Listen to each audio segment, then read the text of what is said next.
And joining us now is Dillon Dingler, the Tigers' second round draft pick this year. And boy, were they happy to get him with the 38th overall pick. He was projected to go maybe higher. The Tigers got him with the start of the second round, and the catcher out of Ohio State. Tigers couldn't be happier to have you. Dillon, why don't we just talk about what's it like now that you're assigned to be a Tiger? No, it's fantastic. It's definitely a dream. Um, the process happened so slowly due to the season being cut short this year and just everything going on in the world.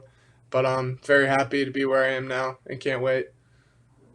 We certainly heard a lot leading up to the draft about how this was impacting players, but we were hearing it from scouts and analysts. What was it like from your perspective to suddenly have, and you were off to a terrific start, your junior season cut short like it was when you were really off on a good roll? And I just want to feel for what it was like for you because it had to be very strange. Yeah, I mean it was strange. I've been playing ball my entire life, and not having a baseball season playing was really weird. Um, Kind of came at that rough time, just at the start of the season. I think we're 4 weeks in or so. So it was definitely a little of an adjustment.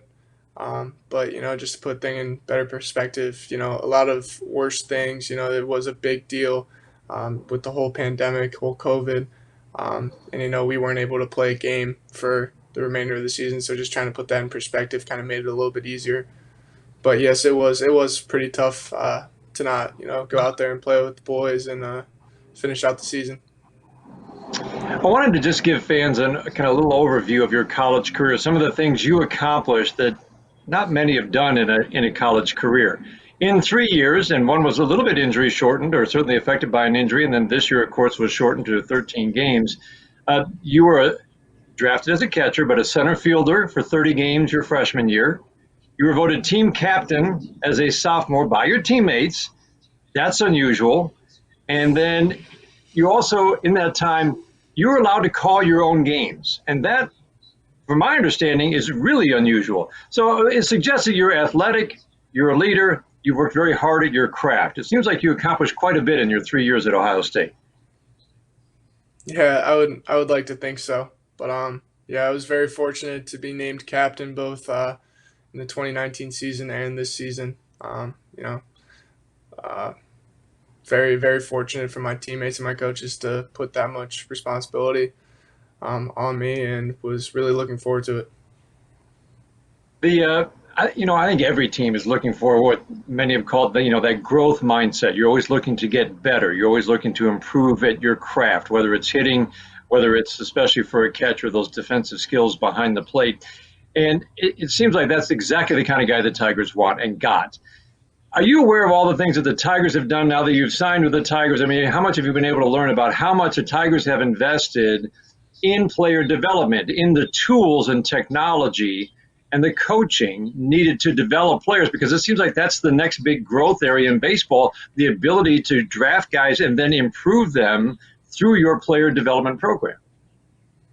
Oh, I completely agree. I mean, right now, of course, we're not allowed being with the entire staff, but we're doing our best. They're doing their absolute best to get us on Zoom calls and kind of introduce us to the entire staff and kind of start to, kickstart that process of player development. So I'm really looking forward to getting to know everybody and, starting that process. Let's talk about some of the things you did at Ohio State. Head coach Greg Beals raved about your athleticism and that he had to get you in the lineup as a freshman. And catching right at that point wasn't an option, so they put you in center field. But he was a catcher and apparently worked very hard with you on your catching skills. Can you describe for Tigers fans some of the things that he really helped you with, and maybe some of your biggest areas of growth were in your time at Ohio State behind the plate? Yeah, I would say the biggest one was definitely game awareness, and also just learn a lot from the game from the catcher standpoint.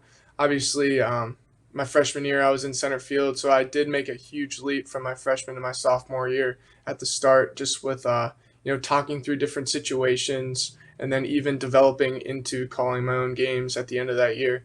So I did make a very probably the biggest jump in my career at that point.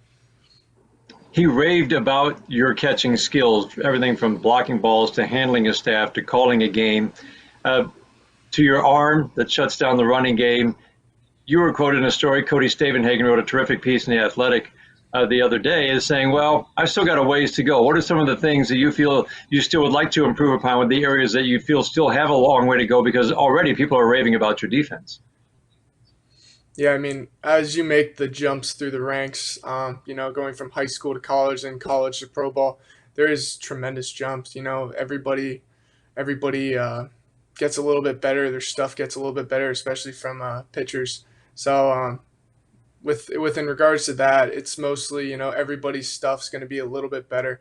So just you got to mentally prepare yourself for just handling staff and what their different pitches are. But I also think I did make a big jump from last year to this year. One of my biggest things was I didn't want to have many pass balls. Felt like I got let too many get behind me last year. So I did kind of zero in on that part of my game and did feel like I made a tremendous leap from last year. I'm fascinated in this day and age, especially about the multi-positional player. I know you're a catcher, but the value of that guy who can move out from behind the plate or move different positions. And I think the most shining example in Tigers' recent history has been Brandon Inge, who started as a shortstop in college, went to catcher, moved to third, played some outfield that they needed him to. There's great value in a player like that. Could you picture yourself, and I know you're a catcher, I know you're drafted as a catcher and you've got great promise there, but also maybe on days when they're giving you a break behind the plate, playing in the field, would you like to keep some of those skills sharp? I mean, what the heck? You played center field. Yeah, I mean, from my point of view, any way to get in the lineup, I'm definitely gonna exhaust. I want to just play every day and working on a couple different skill sets like that. Shagging fly balls, taking grounders, just keep them sharp is definitely of interest. Your progression as a hitter seemed to take a giant step forward this year. Talk a little bit about, for Tigers fans, that process for you. It sounded like you worked a lot with Matt Engel, one of the assistant coaches at Ohio State, on your swing. I didn't know if it was retooled this past off season before this year or in the last couple of years, but talk about that process a little bit, because for catchers, that can be kind of the last thing to come. You're concentrating so much on the defensive side of things that the hitting side can come a little bit later. How do you feel you did progress, and what were some of the changes you made?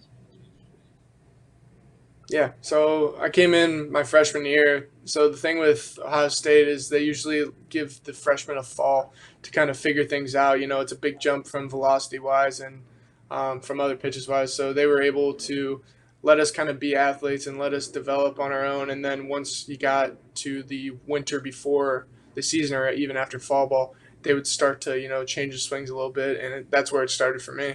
I made some great leaps. I was front foot hitter almost when I was coming in.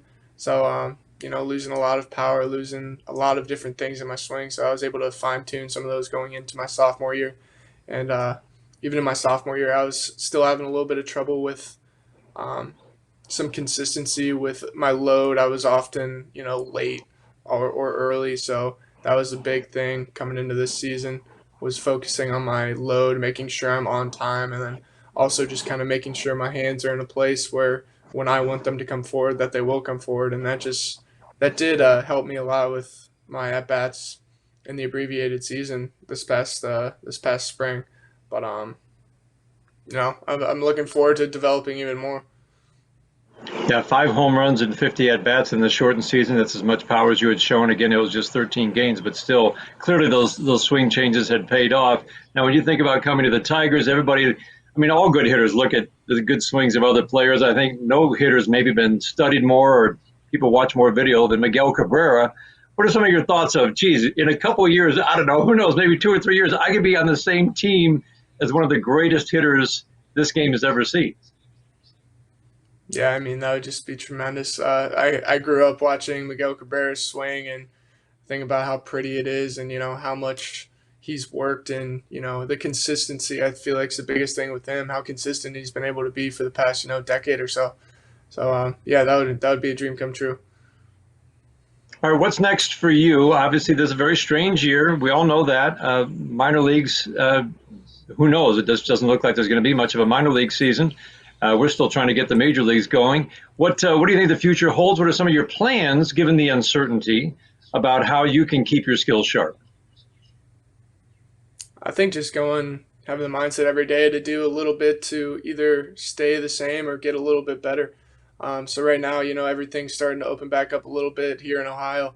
So we do have access to training facilities, weight programs, and stuff like that. Not at the university, but other elsewhere. So going and hitting on a field on one of the high school fields around here, kind of getting some work in otherwise, but just doing some of that stuff just to stay sharp because we went from zero to, or actually 100 to zero. From not from playing every day to not having anything to do. So Yeah. just trying to do that, just trying to do little by little, just try to stay sharp.